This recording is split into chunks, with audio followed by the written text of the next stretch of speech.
आज एक पवित्र दिवस आम समस्तंकर ओडिशार अस्मितार दिवस कहले अत्युक्ति हेनी। ओडिशा बरपुत्र आम समस्त चिरस्मरणीय एवं आम समस्त प्रेरणार उत्स उत्कल गौरव मधुसूदन दास जी आम ओडिशा स्वतंत्र ओडिशा गठन दिगरे जहाँ मुख्य भूमिका था, जे लंबा जीवन संघर्ष करथुले एवं विभिन्न विभिन्न जो प्रतिकूल परिस्थिति रे देश पराधीनता समय इंग्रेज मान सहित संघर्ष करी जेभली भाषाभित्तिक राज्य ओडिशा को करि पारले सेतमें सबुदिन तांको लोक मन रखिबे एवं तांकर जो स्वदेशी आंदोलन थिला जेभली तांकर विभिन्न क्षेत्र रे ओडिशा को स्वावलंबी करवा, ओडिशार अस्मिता को बजाय रखा, ओडिशार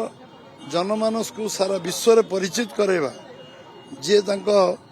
जे सुदूर चांदबाली जोगे इंग्लैंड को जाइथिले शिक्षा प्राप्त करथिले एवं कलिकतार मध्य चर्चित व्यक्तित्व थिले एवं सारा देश सारा विश्व तांको जानुथुला एवं जो मानु सांगरे नवार जे नेतृत्व और सारा ओडिशा को एकजुट करिया नेतृत्व एवं जेभली भाव में ओडिशा को एकजुट करिवारे से समर्थ होइतिले तांको आमे समस्ते आजिर ये पवित्र दिवस रे आमे मन पकेबा हम समस्तक पई सी प्रातस्मरणीय हेबे एवं सम चिरस्मरणीय होइकि रहिबे एवं आम समस्तक पई मार्गदर्शक होइकि रहिबे एवं आमे समस्ते तांको मार्ग रे चलले ओडिशार अस्मिता, ओडिशार स्वाभिमान, ओडिशा आत्मनिर्भरशील, ओडिशार विकास ये सबु दिगरे आमे आगको जाई परिबा।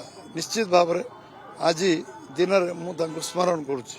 देखो मधुबाबू निजर जीवन यौवन को समर्पित कर देते, निजे सर्वराही थे एवं किंतु उत्कल टेनेरी करिवारे से कौन सी कसर छाड़ नथिले। जो अभिज्ञता अनुभव रु आमे शिखा उचित, वो माने शिखिले नहीं से माने शिखिले नहीं। आमे आज ओडिशार जो शिल्पान जिते बड़ शिल्पान आमे करवा सेटा मधुबाबूंकर से फाउंडेशन, मधुबाबूंकर से मनोभाव, मधुबाबूंकर से आत्मविश्वास सेतेबेले जेतेबेले किछि सहयोग नथिला सेतेबेले निजस्व पुंजी निजस्व जमी जगह बिकी से जो उत्कल टेनेरी करथिले एवं आत्मनिर्भर स्वदेशी मुवमेंट रो जने प्राणकर्ता थे। आज स्वदेशी मुवमेंट गोटे क्लाइमैक्स रे पहुंची, स्वदेशी आंदोलन से त्राणकर्ता थे। ओडिशा नुहे भारत वर्ष रे तांको भली स्वदेशी आंदोलन कई करवा एवं प्रैक्टिकली करवा कहारी पक्षर संभव ही नथला। केवल मधुबाबू सेटा आरंभ करते जो माने कलेनी ओडिशा करथिले ओडिशा आकु जाई पारथांता। 24 वर्ष अर्थ 100 वर्ष आमे पछरे अछंती एवं पुणी आकु जीवा पई संकल्प नबा, पुणी कठिन परिश्रम करवा, आकु जीवा पूर्व कथा को आमे समीक्षा करवा, वर्तमान योजना करवा, भविष्य को निर्माण करवा। ओडिशा पे आम पे संकल्प आज ये विषय डाइल्यूट करवा उचित हेनी। मधुबाबू दिन आमे आतंकी कौन विफल होती कौन सफल होती राजनीति कर विषय सेटा नुह। आज देश एकजुट हबार समय, आज एक हबार समय।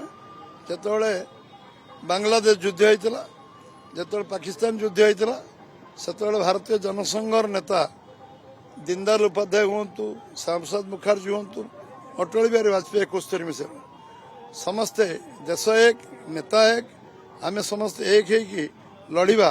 सेतबेले 30 कोटी लोक केबे थिले, 35 कोटी थिले, केबे 50 कोटी लोक थिले, आज 140 कोटी लोक आमे एक है लड़िबा। कारगिल युद्ध जितेबाला हला समस्त एक लड़िबार जो संकल्प आमे नैथिले अटल बिहारी वाजपेयी नेतृत्व रे सेभली आज संकल्प नवा समस्त एक आतंकवाद विरुद्ध लड़िबा। एबे ये विषय ये देशर विषय, जातीयतावाद विषय, राष्ट्रीय विषय, राष्ट्रीयोत्तर विषय, ये विषय राजनीति ऊर्ध्व रही कले भल हम। राजनीति एथिरे करबा उचित हम।